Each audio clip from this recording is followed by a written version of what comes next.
Then a strange thing happens. Wilders must have liked my robust approach, as I get a phone call inviting me for a formal interview. Hello. Geert Wilders, when did you last go for a walk on your own? On my own? Well, that's something like, wow, 12, 13 years ago. All on my own, drive a car, go do some shopping, or empty my own mailbox at home. Being at my own home is more than 12 years ago, unfortunately. I'm on the death list from, well, Al-Qaeda, Taliban, many of that kind of organizations. What's the biggest cause by terror of the loss of Dutch lives in the last few years? Well, we were lucky to not have the kind of attacks that, for instance, Germany, Belgium, France, even the United Kingdom with the London attacks had. I was thinking about MH17. Sorry, there? I was thinking about MH17. MH17, yes. 193 Dutch people die. Yes. They're entirely innocent. In a civilian airliner. That's true. Shot down. Sure. And the prime suspect is Putin's Russia.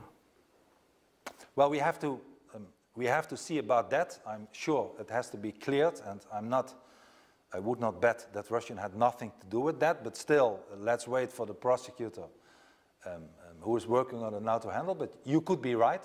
I'm not ignoring that. The Russians Russians say it's the Ukrainians. Either way, 193 people die. They're Dutch, and it has got nothing whatsoever to do with Muslims. Very true. And we have to see and wait. No, because I don't know. Because there are other dangers in the world, aren't there? There's North Korea, there's Putin's Russia, and there are Islamist extremists, Islamist fascists. Fortunately, so aren't you a bit obsessed with just one element of the spectrum here, which is the Muslim spectrum, while ignoring perhaps Russian fascism? I tell you, the more that we import Islam, and I'm not talking about all the people. I'm not saying once again that all the people are extremist people, but the ideology and freedom are incompatible. So we are facing an existential problem here. If we allow to open our borders, if we allow to ignore the problems that we are facing today, let alone later in the century with the demographic situation in Africa, we will cease to exist. Our values, our identity will not be taken away by the European Union only, but by the Islamization of our society. And that does not work. And I want it to be stopped. Point. So Trump has pushed America first. Yes. You have Netherlands first, America first, Germany first, yes. Russia first. Don't we go back to 1939? No, I don't think so. I think that is a fear that some politicians put into our heads, but they forget telling us that we made a kind of other totalitarian organization dominant, which is called the European Union. I just had... The European Union is totalitarian? It's totally totalitarian. You speak your mind in China and in Russia. You may end up dead. Not in Brussels, not in Strasbourg. I'm not saying it's totalitarian to all the citizens of the European Union, but it's totalitarian towards the member states.